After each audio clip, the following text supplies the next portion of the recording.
Muy buenas, nos encontramos en la sede de Ciudadanos, donde tenemos el placer de contar con Begoña Villacís, candidata a la Alcaldía de Madrid 2015. Bueno, Begoña, sabemos que conoció a Albert Rivera en una tertulia televisiva. Díganos qué fue lo que más le llamó la atención para querer formar parte de su partido. Bueno, no fue exactamente eso solo lo que me animó a entrar en el partido, sino conocí a Albert, conocí a más gente del partido, a Inés, a Luis, a Javier, por ejemplo, a Javier Dar también.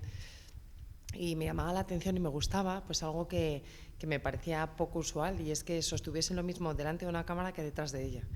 Entonces es algo que de las personas te empieza a gustar. Pero aparte, lógicamente, de las personas, Ciudadanos es algo más, es un proyecto, no es sensatez, es sentido común, es un poco lo que pensamos las personas de la sociedad civil y que queremos que la política reconozca. Y eso es lo que principalmente me atrajo de Ciudadanos. ¿Qué significa para Begoña Villacís ser la posible alcaldesa de Madrid? Pues significa poder hacer muchísimas cosas en Madrid, todas las que llevamos en nuestro programa.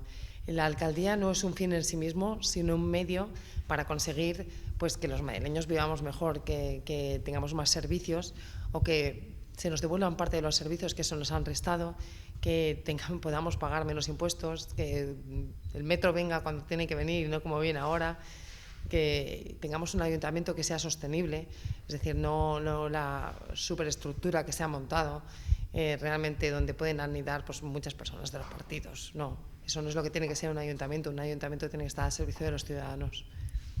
¿Qué candidato de la oposición ve como especial rival en estos comicios? Precisamente yo creo que nos caracterizamos por no verles como rivales, sino personas con las que nos vamos a tener que entender en un momento determinado. De cada uno pues destacaría una cosa, pero no me gustaría verles como contrincantes.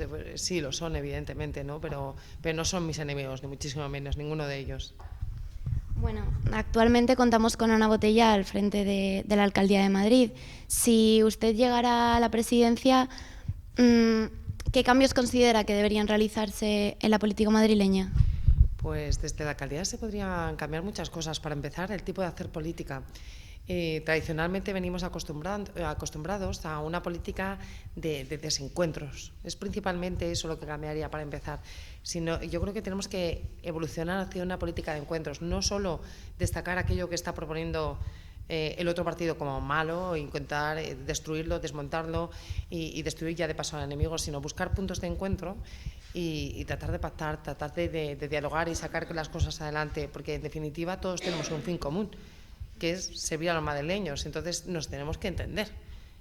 La gente nos vota y nos paga para que les hagamos vivir mejor, les permitamos vivir mejor, les demos un marco seguro en los cuales pues, puedan realmente se pueda producir el bienestar social, ¿no? que necesitan de nosotros. Y el principal cambio es eso en la política.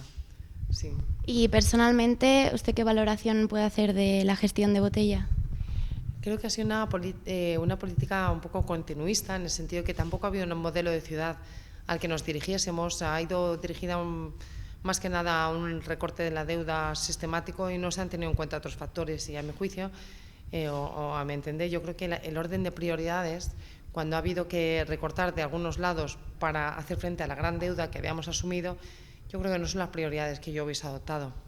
O sea, no hubiese recortado en determinadas políticas y sí hubiese recortado, como pienso recortar, en determinados cargos de confianza de puestos a dedo, que es principalmente uno de nuestros objetivos. Y además, bueno, sabemos que desde niña, como ha dicho otras veces, ha querido ser abogada, sí. Y de ahí, bueno, su licenciatura. ¿Qué le empujó a querer dedicarse de repente a la política? Yo creo que abogados y políticos tenemos muchas cosas en común y no es de extrañar que muchos políticos vengan precisamente del mundo de la abogacía. Quien elige la abogacía de forma vocacional piensa que tiene un sentido de la justicia y tiene una vocación de servicio. Y yo creo que son los mismos valores que un político necesita para dirigir una ciudad. Puedes defender derechos uno a uno de las personas o puedes hacerlo de forma colectiva, pero en el fondo no deja de ser lo mismo, ¿no? Además tienes cierta, obviamente, una opinión más autorizada en cuanto a normativa se refiere, en cuanto a la política administrativa que está realizando el ayuntamiento, y yo creo que eso te da una perspectiva bastante buena y un conocimiento técnico muy necesario para luego gestionar. Bueno, precisamente como es nueva en esto de la política, para conocerla un poco mejor, hablemos de sus virtudes. ¿Qué virtudes destacaría usted en su personalidad y como trabajadora? Pues que soy muy trabajadora, precisamente. Eso lo destacaría. Creo que soy muy entusiasta, muy entusiasta. Me hace mucha ilusión cuando veo que voy a poder hacer algo, me hace mucha ilusión y lucho hasta conseguirlo. Eso sí, lo destacaría como virtud. Y ahora van los defectos, ¿no?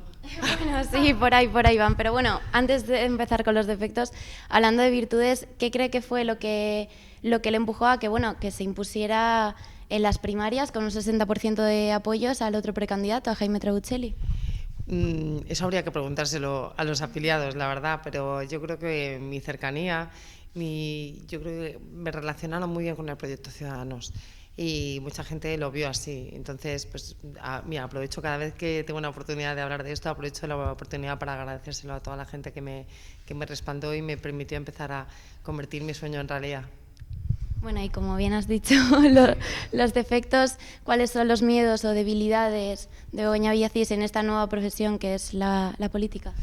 Pues el principal miedo que tengo es en acabar convirtiéndome en aquello que yo estoy reprochando, perder la perspectiva. Eso le tengo mucho miedo. Por eso, cuando nosotros firmamos nuestra carta ética, nuestros compromisos, por eso son tan importantes para nosotros, porque garantizan que pase lo que pase, vamos a seguir atendiendo a las personas 4 horas al día, porque están nuestros compromisos éticos. Si hubiese alguna imputación, tendríamos que irnos, están nuestros compromisos éticos, limitación de mandato, está entre nuestros compromisos, a 8 años como máximo, es decir, nos acotamos mucho en las posibles vulnerabilidades personales. Sobre todo me da miedo perder la perspectiva, porque es justo lo que yo estoy reprochando a la gente que lleva en política tantos y tantos años. Otro miedo o debilidad pues es precisamente, no sé hasta qué punto me podría sentir frustrada si no soy capaz de llevar a cabo cosas que yo llevo en el programa y que para mí son muy importantes, sobre todo desde el punto de vista social, ¿no? El tema de la malnutrición infantil que llevamos en el programa lo tratamos con becas comedor, sobre todo en periodos estivales, el tema de los desahucios, algunas de las políticas que ya asumo yo como retos personales y sobre todo el adelgazamiento de la administración, que en el orden de prioridades no es lo más importante, pero es lo que nos va a permitir poder acometer los otros retos. Bueno, en ocasiones ha hablado sobre su apuesta por el nuevo modelo de alquiler de viviendas. ¿Por qué considera que no es sano anclarse, como bien ha dicho usted, en esta sociedad de crisis? Pues porque necesitamos flexibilidad en todos los sentidos, necesitamos movilidad geográfica, necesitamos herramientas que nos permitan salir de un núcleo. Tú cuando compras una vivienda te anclas, te arraigas a ese espacio territorial y estás mucho más limitado para viajar al extranjero o irte a Oviedo si es donde te has tenido el trabajo, o irte a formarte a Alemania si es que necesitas enriquecer tu idioma. Nos dirigimos hacia una sociedad cada vez más global. Muchos de nuestros amigos se están yendo pues, a Chile, a México, a Perú. Y yo creo que la movilidad geográfica es importante. Dentro de que también hay que reconocer que España tiene muchas cosas buenas en ese sentido y es precisamente toda la estructura social que tenemos en torno a las familias que nos han permitido superar y afrontar tiempos de crisis. Y eso es verdad, está muy vinculada al tema territorial y al final a cada uno le tira su tierra, ¿no? Eso es una realidad.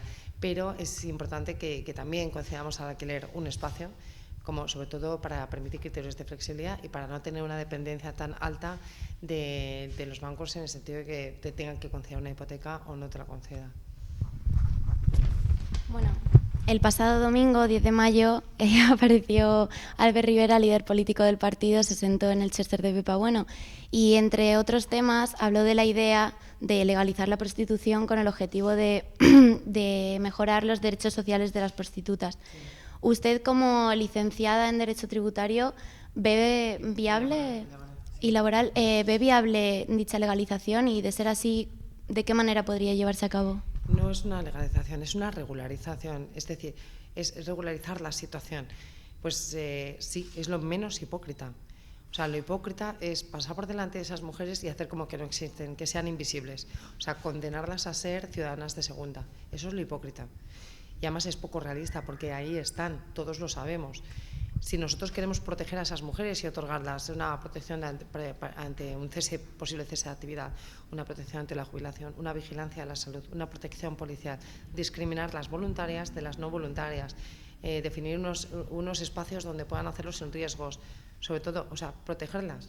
Lo primero que tienes que hacer es reconocerlas, idear a partir de ahí planes de salida, reciclaje, formación, es decir, que podamos destinar a agentes sociales a que estas mujeres también tengan una vía de salida, que es un poco de lo que se trata. Todo eso no lo puedes afrontar si no reconoces una realidad. El primer problema, y eso pasa en todas las adicciones en general, lo primero que tienes que hacer es reconocer la existencia del problema. Si eres ciego a ella, nunca lo vas a abordar. Bueno, en las últimas encuestas han apuntado a Esperanza Aguirre como ganadora de las elecciones. ¿Ve posible ganar a Esperanza Aguirre? Sí que lo vemos posible, porque si uno se da cuenta de nuestra tendencia es alcista. Va incrementándose. No sé si eso finalmente se materializa en que seamos primera fuerza, ¿no? Pero yo desde luego no seré la que diga que no de entrada. Todo lo contrario, yo veo que si esto sigue así, la verdad podemos tener muy buen resultado y ser la sorpresa. Pero en cualquier caso, sea la mayoría, sea quien gane, vamos a estar obligados todos a dialogar. Y fuerzas que venían siendo mayoría absoluta, que se comportaban en ocasiones de una manera un poco absolutista, ¿no? Imponiendo su criterio y no permitiendo, pues no aceptando propuestas ajenas, o no aceptando, ni siquiera razonando las cosas, porque podían permitirse no razonar, pues van a tener que cambiar su forma de pensar y su forma de actuar. Bueno, como bien has dicho, aunque ganaran habrá que dialogar, y si ese fuera el caso, que ganara el Partido Popular y tuviera que pactar con otro partido, ¿qué condiciones debería cumplir Aguirre para contar con el sí de Ciudadanos? Vamos a ver, pueden contar todas las formaciones políticas, podrán contar con nuestro sí, pero, como decimos siempre, tenemos líneas rojas que son infranqueables, que es el pacto anticorrupción, que nosotros tenemos planteado en nuestro programa. Es muy exigente. No sé hasta qué punto todas las fuerzas políticas se pueden comprometer a ese pacto. Mucho me temo que algunas lo van a tener muy complicado, como se está viendo en Andalucía. Y esas son nuestras reglas de mínimos. Nuestras reglas de máximos, lo que siempre venimos diciendo. Nosotros planteamos pactos por reforma.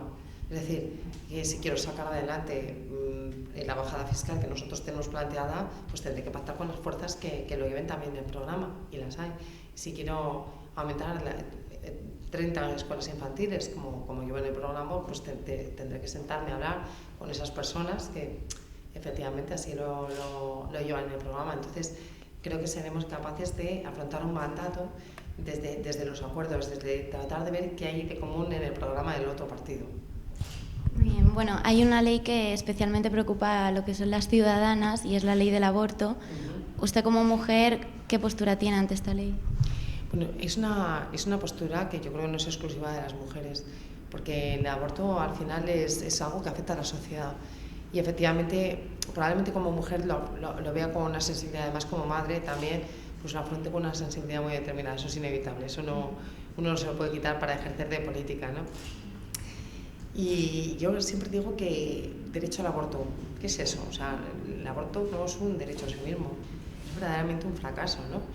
Y partamos del origen del fracaso, que es la educación que se le ha dado a esa persona que tiene que acudir porque se tiene que enfrentar a un aborto, que es algo que nadie quiere ir a enfrentar, o sea, nadie quiere, o sea, acudir a abortar, no es algo que se haga gustosamente. Hay veces que se trata de una manera pues un poco frívola en ese sentido.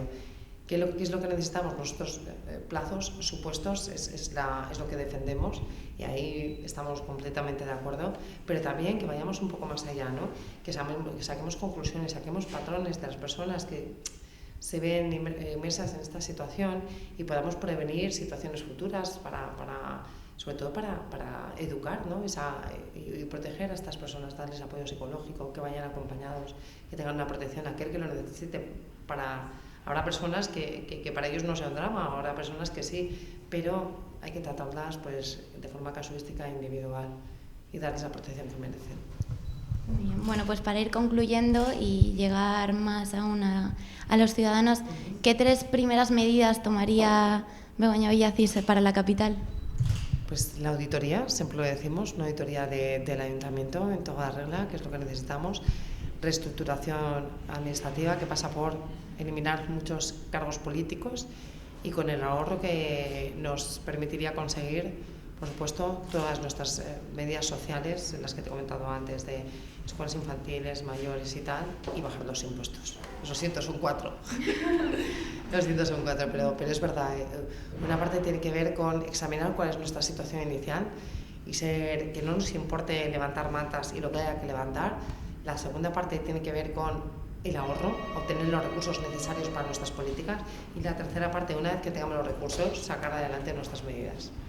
Bueno, pues por último, como gracias a los últimos sondeos sabemos que Ciudadanos cada vez se está igualando más a la fuerza de Podemos, ¿qué mensaje o qué les diría a los madrileños para que se terminen de decantar por Ciudadanos? Son alternativas ambas regeneracionales, porque no solo porque nunca hayamos estado en Madrid, por ejemplo, como fuerza política, sino porque realmente los dos grandes partidos, los que han gobernado hasta ahora, yo creo que han agotado su credibilidad. Sinceramente, por lo menos en Madrid han agotado la credibilidad. Gente como yo no se siente representada por estas dos grandes formaciones, ¿no? La han hecho a veces de traicionar. La corrupción, en definitiva, es una traición. Legislar de espaldas al ciudadano, engrosando el ayuntamiento a costa de subir los impuestos a las personas, pues es muy medieval, que te diga, es así. Entonces, esa credibilidad se ha perdido, ¿no? La gente necesita volver a ilusionarse con nuevas propuestas que traten de regenerar ese tejido que está tan destruido y lo hagan con ilusión y tal. Y a partir de ahí, pues propuestas, ¿no? Yo creo que Podemos y nosotros somos distintos en el sentido de que ellos inciden más en la queja y son más continuistas en la queja y en la reivindicación, que vale, que nosotros también nos hemos quejado y reivindicamos cosas, pero nosotros somos más partidarios de ofrecer soluciones. Y en este sentido, es verdad que a lo mejor en Ciudadanos no encuentran propuestas tan sensacionalistas, es verdad, son mucho menos sensacionalistas, pero yo le animo a la gente que haga la prueba del algodón, que en su microeconomía, que es su casa, ponga en prueba nuestras medidas y vea que funciona. Es decir, nosotros proponemos lo que haría cualquier persona en su casa, sea amo o ama de casa, que es, bueno, estos son mis ingresos, me van a bajar el sueldo porque no queremos costar más a los ciudadanos, ¿qué voy a hacer? Pues voy a recordarte las cosas superfluas primero. No voy a generar más gastos porque no, esa no es la solución, ¿no? Entonces yo creo que precisamente el programa de Ciudadanos atiende a esa idea tan trivial, tan simple y tan lógica, que es que hay una relación justa entre ingresos y gastos, teniendo en cuenta el problema de la deuda que tenemos en Madrid. Bueno, pues muchísimas gracias, Begoña, gracias por su tiempo y le deseamos la más sincera de las suertes en las elecciones. Gracias.